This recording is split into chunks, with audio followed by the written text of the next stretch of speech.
నమస్తే, welcome to power 9 media. నేను బ్రహ్మనాయుడు. ముందుగా మన పవర్ 9 మీడియా ప్రేక్షకులకు వీక్షకులకు నా హృదయపూర్వకమైనటువంటి ధన్యవాదాలు. ఇంకా ఎవరైనా మన ఛానల్ సబ్స్క్రైబ్ చేసుకోకుండా ఉంటే దయచేసి వెంటనే మన పవర్ 9 మీడియాని సబ్స్క్రైబ్ చేసుకోండి. ఇక మనం టాపిక్లోకి వెళ్దాం. సాయి కార్తిక్ సిటీ సెంటర్ కథ ఏంటి? చాలా ఆశ్చర్యకరమైనటువంటి ఆసక్తికరమైనటువంటి ఎపిసోడ్ ఇది. ఈ మధ్యకాలంలో సోషల్ మీడియాలో పెద్ద ఎత్తున ఈ అంశం వైరల్ అవుతూ ఉంది. ఎందుకంటే తెలుగుదేశం పార్టీకి చెందినటువంటి ఒక ఎన్ఆర్ఐ, మరి ఆ ఎన్ఆర్ఐకి చెందినటువంటి ఈ సాయి కార్తిక సిటీ సెంటర్ అనేటువంటి ఒక పెద్ద షాపింగ్ మాల్ చిలకలూరుపేట పట్టణంలో ఉంది. ఆ షాపింగ్ మాల్ని అక్కడ తెలుగుదేశం పార్టీకి చెందినటువంటి వ్యక్తులే కబ్జా చేశారు అని చెప్పేసి ఆ సదరు ఎన్ఆర్ఐ ఆరోపిస్తూ ఉన్నారు, విలపిస్తూ ఉన్నారు. అయితే అసలు ఏంటి అంశము, అసలు దీంట్లో వాస్తవాలు ఏంటి అని మనం స్పష్టంగా తెలుసుకుందాం. సో మనతోటి మాట్లాడడం కోసం రావి మురళీ గారు మనతోటి అందుబాటులో ఉన్నారు ఫోన్ లైన్లో. వారితో ఒకసారి మాట్లాడదాం. రావి మురళీ గారు నమస్కారం అండి. ఎలా ఉన్నారు మురళీ గారు?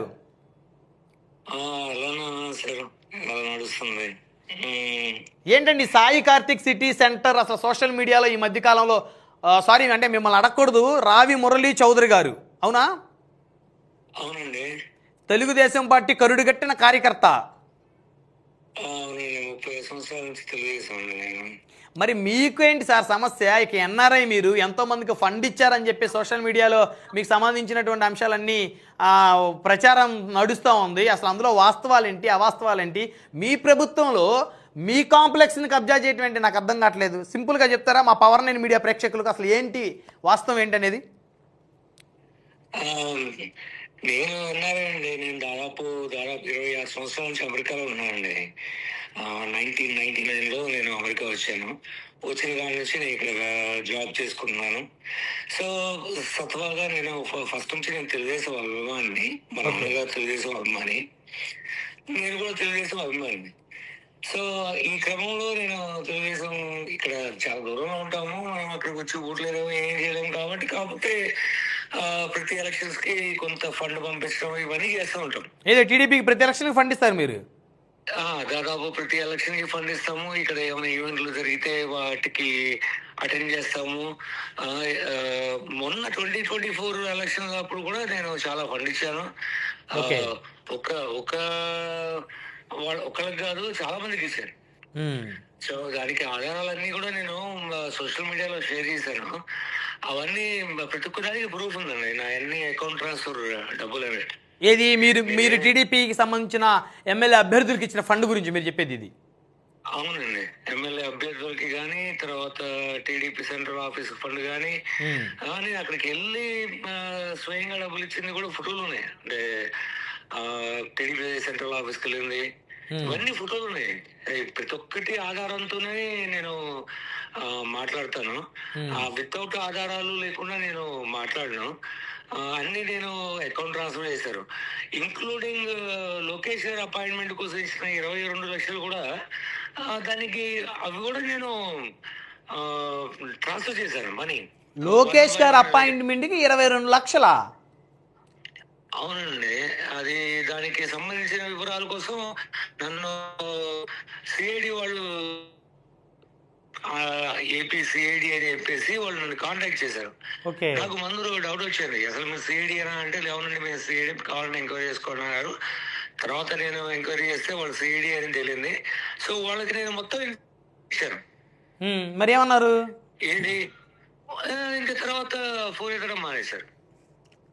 ఏది సిఐడి అధికారులకు డౌట్ వచ్చింది, సోషల్ మీడియాలో సర్క్యులేట్ అవుతుంది కాబట్టి, ఎందుకంటే మీ బాధను ఏదో మీరు చెప్తున్నట్టున్నారు మీ సోషల్ మీడియాలో, నిజంగానే మీరు లోకేష్ గారు అపాయింట్మెంట్కి ఇంత డబ్బులు ఇచ్చారా అని చెప్పేసి వాళ్ళు మిమ్మల్ని కాంటాక్ట్ అయ్యారు, మీతో కాల్ మాట్లాడారు, మీరు ఆధారాలు ప్రూఫ్స్ మీరు సబ్మిట్ చేసిన తర్వాత ఇక మీకు టచ్లోకి రావట్లేదు వాళ్ళు రావట్లేదు. తర్వాత ఎవరినో అరెస్ట్ చేశారని చెప్పేసి ఎవరో నాకు ఒక పేపర్ క్లిప్పింగ్ పంపిస్తారు.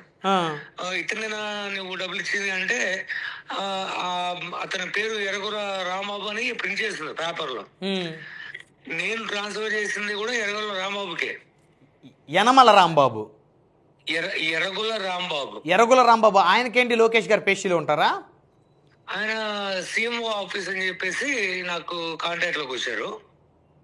అసలు ఆయన పేరు గోరంట్ల ఆ, శ్రీనివాస్ చౌదరి అని చెప్పేసి నాతో కాంటాక్ట్ లోకి వచ్చారు. కాకపోతే ఆయన డబ్బులు తీసుకుంది ఎరగొల రాంబాబు అనే బినామీ అకౌంట్ కి ట్రాన్స్ఫర్ చేయి, మేము ఇక్కడ డైరెక్ట్ గా డబ్బులు తీసుకోలేము, ఎందుకంటే మీకు తెలుసు కదా మాకు తర్వాత ఎంక్వైరీ అవన్నీ బయటపడతాయి అది అని చెప్పేసి మొత్తం మేము 10 మంది ఉన్నాం టీము అని చెప్పారు. నాతో ఎందుకు సార్, ఒక అతనికి ఆంధ్రప్రదేశ్ లో చాలా మంది పోలీస్ ఆఫీసర్లకి సంబంధం ఉంది. ఓ ఇప్పుడు మీ దగ్గర ఎవరైతే లోకేష్ గారు అపాయింట్మెంట్కి 20 లక్షలు తీసుకున్నటువంటి ఆ గోరంట్ల శ్రీనివాస్ చౌదరి గారికి చాలా మంది పోలీసులతో లింకప్ ఉంది ఆయనకి. పోలీసులతో ఇంకా ఉంది, మంగళగిరి పోలీసుతో గానీ, వైజాగ్ పోలీసుతో గానీ, చంద్రపేట పోలీసుతో గానీ, వీళ్ళందరితో లింకప్ ఉంది. వీళ్ళందరితో రెగ్యులర్ గా మాట్లాడుతూ ఉంటాడు. వాళ్ళది ఆడియో రికార్డింగ్ చేసి అప్పుడప్పుడు నాకు పంపిస్తుంటాడు. ఇగో నేను మాట్లాడాను నీకోసం చంద్రపేటలో అని. అంతెందుకు సార్, నేను ఇండియా వచ్చాను ఇప్పుడు కాదు, లాస్ట్ ఇయర్ ఇండియా వచ్చినప్పుడు నేను పలానా చూడున్నానని చెప్పేసి నా లొకేషన్ నాకు పెడుతున్నాడు. అది ఎలా సాధ్యం? ఒక వ్యక్తి నా లొకేషన్, నేను పలానా ఢిల్లీలో పలానా చోటు ఉన్నానని చెప్పేసి నా లొకేషన్ స్క్రీన్ షాట్ తీసి నాకు పెట్టాడు అంటే అతనికి ఎవరో పోలీసు వాళ్ళు సహకారం లేని ఇవన్నీ చేయడుగా. అవును అవును ఖచ్చితంగా. సో ఇవన్నీ జరిగినాయి అన్నమాట. సో అందుకని చెప్తున్నా కదా, ఈ పోలీసుల సహకారం వీళ్ళందరి సహకారంతోనే ఇవన్నీ చేశాడు. సో నేను 22 లక్షలు ఇచ్చినట్టు ప్రూఫ్ ఇచ్చాను. తర్వాత సిఐడి వాళ్ళు నా ఫోన్ ఎత్తడం మానేశారు, నాతో మాట్లాడటం మానేశారు. నేను పేపర్ క్లిప్ షేర్ చేశాను, సరే అయితే ఎవరిని అరెస్ట్ చేశారంటే కదా, నాకు కొంచెం వివరాలు చెప్తారా, అతని ఫోటో పంపిస్తారా అంటే వాళ్ళు ఈ రోజు ఇంకా నన్ను కాంటాక్ట్ చేయలేదు, ఎత్తలేదు. ఎందుకు? ఇప్పుడు దానికి కూడా నేను ప్రూఫ్స్ ఉన్నాయి, ఆధారాలు ఉన్నాయి, స్క్రీన్ షాట్లు ఉన్నాయి, అవి కూడా పెట్టాను నేను సోషల్ మీడియాలో. నాకు అవకాశం లేదు సార్, నాకు ఎవరితో మాట్లాడటానికి కూడా అవకాశం. అదేలేండి మీకు అన్ని వైపులే దారులు మూసుకుపోయిన అర్థమవుతుంది. సరే అసలు సింపుల్ గా ఫస్ట్ అసలు ఈ సాయి కార్తిక్ సిటీ సెంటర్ ఏంటి పరిస్థితి? మీ మీ మీ సొంతదా ఇది లేకపోతే? అవునండి, ఇది సాయి కార్తిక్ సిటీ సెంటర్ అనేది ఇది నా కష్టార్జితం అండి. ఇది ఎవరిది కాదు, ఇది నా కష్టార్జితం. నేను 2005 స్టేట్ బైఫర్కేషన్ తర్వాత 2014 లో కన్స్ట్రక్షన్ స్టార్ట్ చేసి 2016 డిసెంబర్ కి కంప్లీట్ చేశానండి. నేను ఐఓబి లోన్ తీసుకుని కట్టుకున్నాను. నాకు ఇందులో ఒక పార్ట్నర్ ఎవరు లేరండి, ఎందుకంటే నేను ఒక్కనే ఓనర్, ఎవరు లేరు. కాకపోతే ఏంటంటే మా నాన్నగారు అక్కడ ఉండి నాకు సహకారం అందిస్తున్నారు. ఈ కన్స్ట్రక్షన్ చేయాలంటే ఇక్కడ నేను సంపాదించి అక్కడ డబ్బులు పంపిస్తే అక్కడ కన్స్ట్రక్షన్ చేయగలను. అవును, ఆయన అక్కడ మెయింటైన్ చేయాలిగా. సో దానికి నేను ఏం చేస్తానంటే ఒక జీపీ అలా ఇచ్చేసి ఆయన చేతి కన్స్ట్రక్షన్ అవి చేయించి అలా చేయించారు. 1,16,000 స్క్వేర్ ఫీట్ కట్టానండి. కట్టిన తర్వాత అంతా బాగానే సాగుతుంది. తర్వాత ఈ కరోనా టైంలో ఏదో కొంచెం ఇబ్బందులు వచ్చినట్టున్నాయి. మా ఫాదర్ నాకు చెప్పకుండా ఏం చేశాడంటే, అక్కడ లోకల్లో ఉన్న తెలుగుదేశంలో కొంతమంది దగ్గర 5 లక్షలు, 6 లక్షలు, 10 లక్షలు తీసుకుంటా మొత్తం ఒక 97 లక్షలు తీసుకున్నారంట. ఓకే, ఈ కరోనా టైంలో ఈ కాంప్లెక్స్ నడిపించడం కోసం, మెయింటెనెన్స్ కోసం అది కూడా బ్యాంక్ కి డబ్బులు కట్టాలని అవన్నీ ఇవన్నీ తీసుకున్నారు. అవునవును, కరోనా టైంలో బిజినెస్ ఉండదు కదా, బిజినెస్ ఆగిపోయి ఉంటుంది కదా, థియేటర్లు అవన్నీ అయిపోతుంది, మొత్తం మూసేశారు కదా. అవును, టెనెట్ అనే మూవీతో మేము స్టార్ట్ చేసాము. బట్ అగైన్ సో ఆ టైంలో తీసుకున్నారంట. అది ఆయన ఏంటంటే ఇప్పుడు ఇండియాలో ఏంటంటే ప్రతి చిన్నదానికి ఇచ్చేస్తారండి అప్పులు. వాళ్ళు ఏంటంటే చిన్న సర్దుబాటే కదా, 4 రోజులు తిరిగి ఇచ్చేద్దాం అన్నట్టుగా చేస్తారు.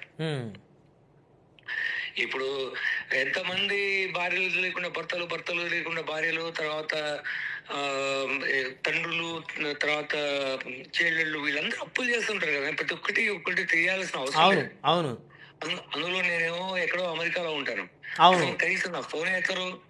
ఆ తర్వాత సంగతి సో అప్పు జరిగింది సార్.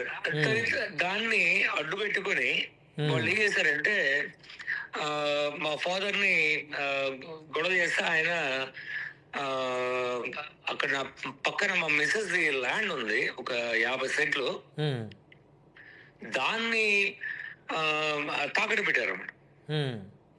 తాకట్టు పెట్టిన తర్వాత అది ఏమైంది అంటే మా మిస్సెస్ ల్యాండ్ కూడా అప్పుడెప్పుడో 2017లో ఇచ్చిన జీపే, అప్పుడెప్పుడో లోన్ కోసం ఇచ్చిన జీపే మొత్తానికి అడ్డు పెట్టుకొని మొత్తానికి తాకట్టు పెట్టుకున్నారు. విషయం తెలిసి నేను డబ్బులు ఇస్తానని చెప్పేసి వెళ్ళాను సార్. తాకట్టు పెట్టుకుంది ఎవరు? మీ నాన్నగారి దగ్గర డబ్బులు 90 లక్షలు తీసుకున్నటువంటి వల్ల? మా నాన్నగారికి ఇచ్చిన 90 లక్షలు ఇచ్చిన వాళ్ళు ఎంతమంది అండి మొత్తం?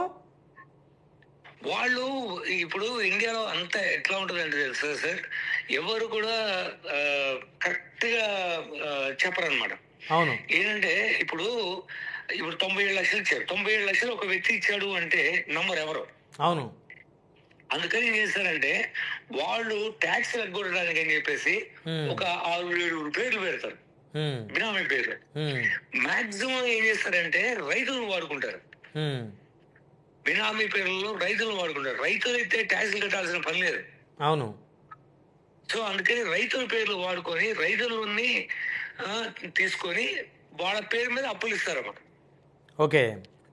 సో అలా ఒక 7 పేర్లు పెట్టి అప్పులు ఇచ్చారు మా నాన్నగారికి. సో మా ఫాదర్ ఇచ్చేదంతా ఒక వ్యక్తే, కానీ ఇట్లా పేర్లు డిఫరెంట్ పెట్టుకున్నారు. మా ట్యాక్స్ సమస్యలు ఉన్నాయి, మాకు ఆ సమస్యలు ఉన్నాయి, అర్థమైంది కాన్సెప్ట్. ఓకే. పేర్లు పెట్టుకున్నారు. అయితే దాన్ని ఆధారంగా తీసుకొని ఎంతమందికి 10 మందికి డబ్బులు ఎగ్గొట్టి పారిపోయాడు అని చెప్పేసి ఊరంతా పోస్టర్లు వేశారు. ఏది మీ నాన్నగారు ఆ 90 లక్షలకే ఇప్పుడు దాదాపు మీ సాయి కార్తిక ఈ షాపింగ్ మాల్ ఎంత ఉంటుందండి మొత్తం? 60 కోట్ల రూపాయల ప్రాపర్టీ అండి. అది ఇప్పుడు కాదు, 1-2 సంవత్సరాల క్రితం అది 60 కోట్ల రూపాయల ప్రాపర్టీ. ఇప్పుడు 70-80 కెళ్ళి ఉంటుందా? ఇప్పుడు 70-80 కెళ్ళి ఉంటుంది గ్యారంటీ. అంటే ఆ 90 లక్షల కోసం మీ నాన్నగారు 70-80 కోట్ల రూపాయల అదంతా వదిలేసి పారిపోయాడని పోస్టర్లు వేయించారు.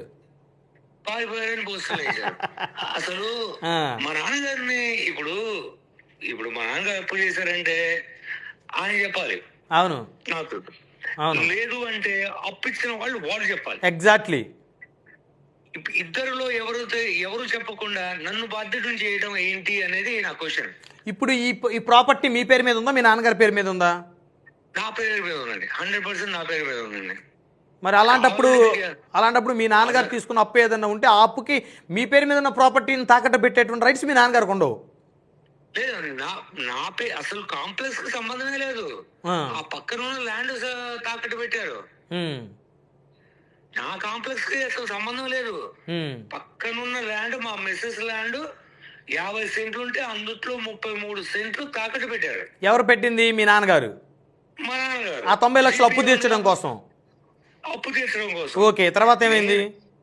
నేను అప్పు తీరుస్తానని చెప్పేసి నాకు ఆ విషయం తెలుసు. మా మదర్ చెప్పారండి, మా ఫాదర్ కూడా చెప్పారు ఇట్లా నేను అప్పు తీసుకున్నాను. మా మదర్ చెప్పారు నాకు, ఇట్లా మీ నాన్నగారు అప్పు తీసుకున్నారా అని. అరే ఇట్లా ఎందుకు నన్ను అడిగితే నేను ఇచ్చామని కానీ ఎందుకు తీసుకోవాల్సిందా, ఇక్కడ లోకల్లో అడ్జస్ట్మెంట్ అయిపోతే నిన్ను ఇబ్బంది పెట్టడం ఎందుకులే కరోనా టైంలో అని చెప్పేసి అన్న. అది కాదు అని చెప్పేసి నేను వాళ్ళకి డబ్బులు ఇస్తానని చెప్పేసి వెళ్ళి చెప్పాను. 2023 అక్టోబర్ టైంలో నేను అక్కడికి వెళ్ళి చెప్పాను. 2023 అక్టోబర్లో ఏం చెప్పారు మీరు? దీంట్లో మీరు అది మా ఫాదర్ మీకు దగ్గర మొత్తం ల్యాండ్ డాక్యుమెంట్స్ పెట్టారు, నోట్లు ఉన్నాయి, ప్లస్ అన్ని రిజిస్ట్రేషన్ కూడా అదే తాకట్టు కూడా పెట్టారు. సో ఇవన్నీ తీసుకురండి, తీసుకొస్తే కనుక మీకు ఎంత డబ్బులు కావాలో వాటికి ఇంట్రెస్ట్ కలిపి నేను ఇచ్చేస్తాను అని చెప్పారు. 2023 అక్టోబర్లో చెప్తే వాళ్ళు రావట్లేదు డబ్బులు తీసుకోవడానికి. తర్వాత నేను 24 జనవరి ఎండింగ్ కి మా ఫాదర్ తాకట్టు పెట్టిన డాక్యుమెంట్ అయిపోతుంది, చివరికి వస్తుంది, ఎక్స్పైర్ అయిపోతుంది. సో నేనేం చేశానంటే వీళ్ళు రావట్లేదు అని చెప్పేసి నర్సరావుపేట కోర్టుకి వెళ్ళేసి కోర్టులో ఫైల్ చేశాను.